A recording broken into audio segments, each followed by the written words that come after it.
Hi అందరికీ welcome to our channel ఏవి explores. Yanam దీనికంటూ చాలా ప్రత్యేకతలు ఉన్నాయి. ఇది ఆంధ్రప్రదేశ్లోని తూర్పుగోదావరి జిల్లాలో ఉన్నప్పటికీ ఇది ఆంధ్రప్రదేశ్లో కాకుండా కేంద్ర పాలిత ప్రాంతంగా ఉంది. దీనికి కొన్ని కారణాలు ఉన్నాయి. ఈ యానంలో ఉండేది ఆంధ్రప్రదేశ్లో అయినా పాలన ప్రకారం మాత్రం పుదుచ్చేరితో కనెక్ట్ అయి ఉంది. దీనిని యూనియన్ టెరిటరీ ఆఫ్ పుదుచ్చేరి అని అంటారు. దేనికంటే ఇది ఒకప్పటి ఫ్రెంచ్ వాళ్ళ పరిపాలన ఉంది. ఇది ఆంధ్రప్రదేశ్లో కలపకుండా ఉండడానికి కొన్ని రీజన్స్ ఉన్నాయి. అదేంటంటే ఫ్రెంచ్ వాళ్ళు తమ కాలనీస్ అయిన మాహే, యానం, కరైక్కల్ వదిలేటప్పుడు మనకి ప్రభుత్వ గవర్నమెంట్తో ఒక అగ్రిమెంట్ చేసుకుంది. అదేంటంటే ఏదైతే ఫ్రెంచ్ కాలనీగా పిలువబడుతున్నాయో మాహే, యానం, కరైక్కల్ వీటి గవర్నమెంట్ మాత్రం union territory of Puducherry government పరిపాలన ఉండాలని వారు కోరుకున్నారు. దానికి మన ప్రభుత్వం 1963 జూలై 1వ తారీఖున నుండి వారికి ఇచ్చిన మాట ప్రకారం ఏదైతే ఫ్రెంచ్ కాలనీస్ ఉన్నాయో వాటికి మాత్రం పుదుచ్చేరి గవర్నమెంట్ రూల్ చేసేలా అంగీకరించారు. అప్పటి నుండి ఈ యానం మన ఆంధ్రాలో ఉన్నప్పటికీ వాటి ప్రభుత్వం మాత్రం పుదుచ్చేరితో కనెక్ట్ అయి ఉంది. అందుకే యానంలో ఉన్న ఆల్కహాల్ కానివ్వండి, పెట్రోల్ మరియు డీజిల్ కానివ్వండి తక్కువ ధరల్లో ఆంధ్ర రేట్స్తో కలవకుండా ఉంటాయి. ఇప్పుడు ఒక ఐడియా అయితే వచ్చిందని నేను అనుకుంటున్నా. చాలామంది యానం ప్లేసెస్ ఆల్కహాల్ రేట్ కోసం చెప్పుకుంటారు, కానీ ఎందుకు ఇవి వేరుగా ఉన్నాయన్నది ఏ వీడియోలోనే కవర్ చేయలేదు. మనమైతే అది కవర్ చేసామని అనుకుంటున్నా. ఇదే యానం ఎంట్రన్స్. ఇక్కడ నుంచి లోపలికి వెళ్దాం పదండి. యానం ఎంట్రన్స్ దగ్గరికి వచ్చాం. ఇక్కడ నుండి లోపలికి వెళ్తే మనం రాజీవ్ బీచ్ ఆర్క్ దగ్గరికి వెళ్తాం. ఈ ప్లేస్ చాలామందికి ఇష్టమైన ప్లేస్. ఎప్పుడూ ఏదో ఒక వర్క్ పర్పస్ మీద కాకుండా ఇలా సరదాగా వచ్చి ప్లేస్ని కూడా ఎంజాయ్ చేయాలి. మనకి ఫస్ట్గా కనిపించేది ఏంటంటే శివలింగం స్టాచ్యూ. ఇక్కడ నుండి ఈ 2 ఏనుగుల తొండం నుండి వాటర్ అలా శివలింగం మీద పడుతుంటే చూడ్డానికి ఎంత బాగుంటుందో.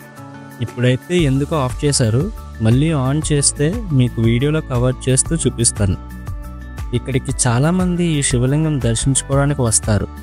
అదెంతో ఆహ్లాదంగా ఉంటుంది. తర్వాత అలా ముందుకు నడుచుకుంటూ వెళ్తుంటే మనకైతే బోటింగ్ ప్లేట్ కనిపిస్తుందండి.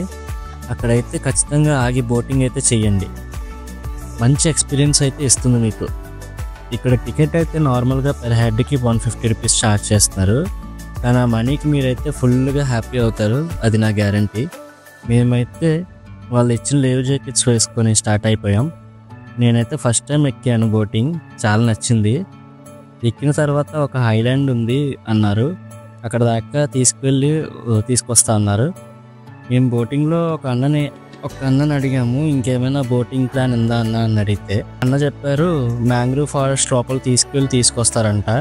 కానీ దానికి మనం మార్నింగ్ 9కి అయితే ఉండాలన్నారు. దానికి మ్యాక్సిమం గ్రూప్గా వచ్చి వెళ్తే బెటర్, ఎందుకంటే చాలా ఎక్కువ టికెట్ ప్రైజెస్. 10 మెంబర్స్కి ఒకేసారి వెళ్తే అందరికి కలిపి 6000 అన్నారు. నాకైతే చాలా ఎక్కువ అనిపించింది. ఐలాండ్ దాకా వెళ్ళాక వెనక్కి తిప్పేశారు.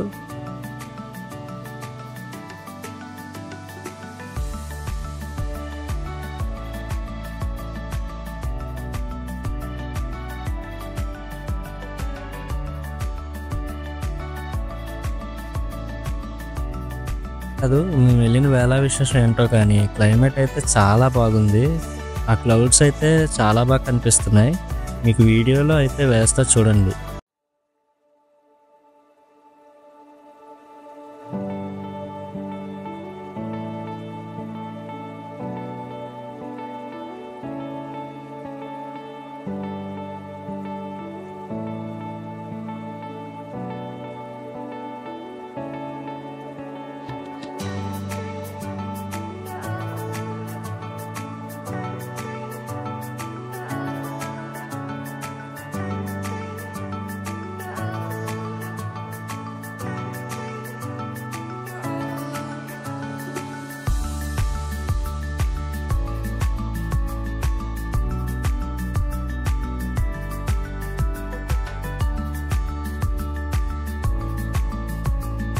బోటింగ్ అయిపోయింది.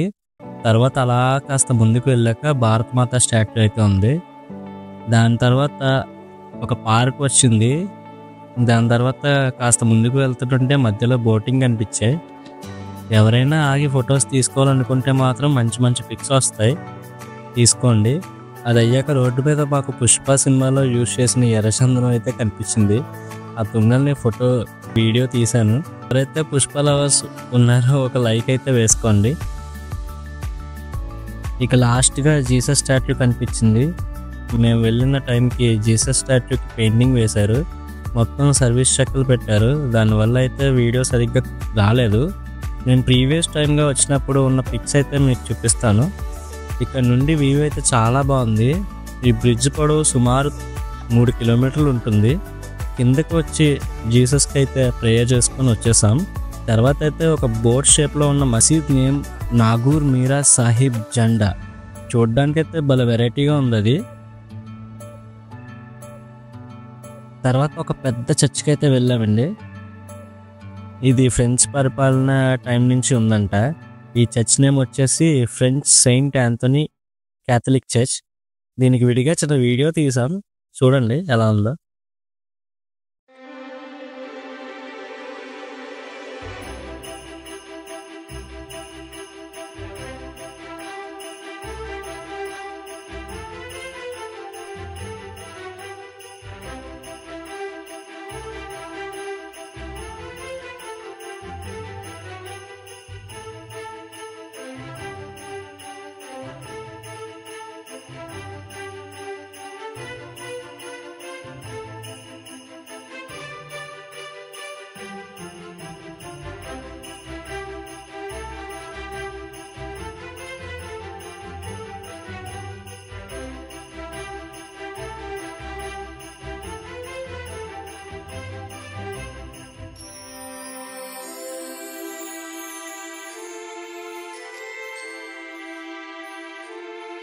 ఆ యానం దగ్గరలో ఒక 11 కిలోమీటర్స్ దూరంలో టవర్ ఉందంట. దానికైతే మేము స్టార్ట్ అయిపోయాం. మధ్యలో అయితే చాలా అందమైన రోడ్డు ఉంది. రోడ్డుకి అటు ఇటు అయితే పచ్చని పొలాలు, కొబ్బరి తోటలు, మొత్తం గ్రీనరీతో నిండిపోయింది. ఎవరైతే గ్రీనరీ అంటే ఇష్టపడతారో వాళ్ళైతే కాస్త కూడా డిసప్పాయింట్ అవ్వరు. చూడండి ఆ సీనరీ.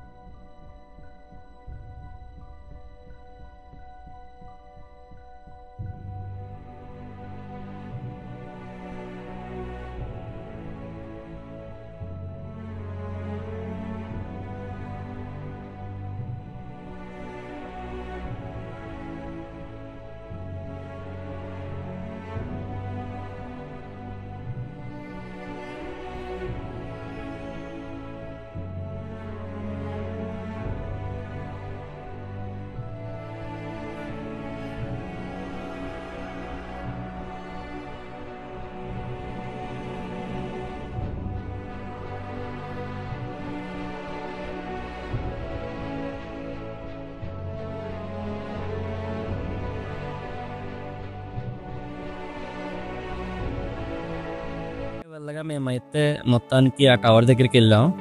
ఇక్కడైతే అది చూడడానికి మళ్ళీ దానిపైన ఎక్కడానికి టికెట్ అయితే తీసుకోవాలి. టికెట్ వచ్చేసి పర్ హెడ్కి 30 రూపీస్ కాస్ట్ చేశారు. తీరా అంత దూరం వెళ్ళాక ఆ టవర్ పైకి వెళ్ళడానికి యూజ్ చేసే లిఫ్ట్ వర్క్ అవ్వట్లేదంట. మీరు వెళ్తే స్టెప్స్ మీద వెళ్ళాలన్నారు. ఇంత దూరం వచ్చాక ఇంకా తప్పుతుందా అని మేమైతే 5 ఫ్లోర్స్ మొత్తం ఎక్కేసాం.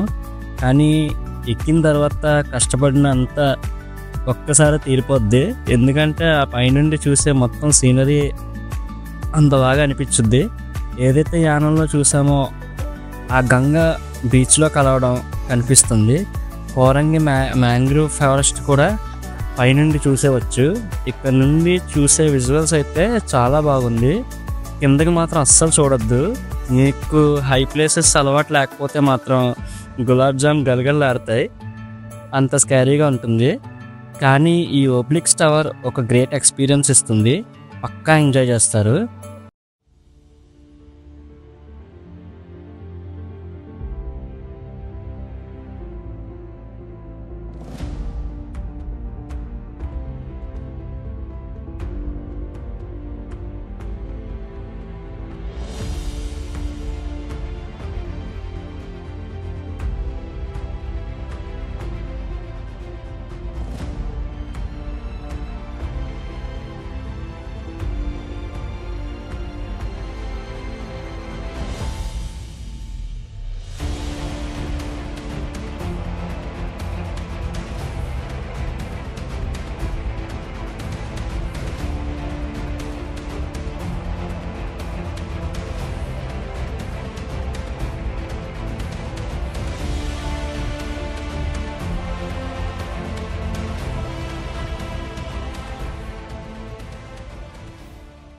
అంతే, ఇంకా ఇక్కడ నుండి ఇంటికి అయితే స్టార్ట్ అయిపోయాం.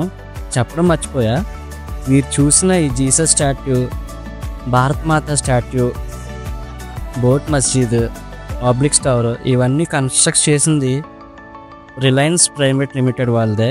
ఎందుకంటే ఏదైతే టూరిజం ఉందో దాన్ని ఆకర్షించుకోవాలని చెప్పేసి వీళ్ళు అవైతే కన్స్ట్రక్ట్ చేసి పెట్టారు.